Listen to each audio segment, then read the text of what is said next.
Hello friends, today for the Orange Couch tip, I wanted to share something I use and have found extremely helpful in Excel.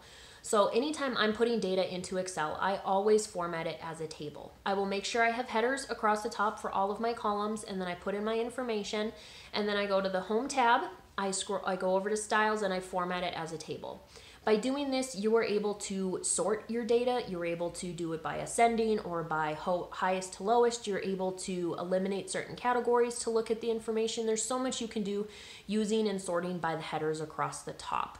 And then from there, you can also create pivot tables really easily and do some of the more advanced things that Excel does. So I hope this helps. I found it hugely helpful in my daily work. So share with us the other things that you guys like to use Excel and things that you have found super helpful. We'd love to know. And best wishes. CommWest.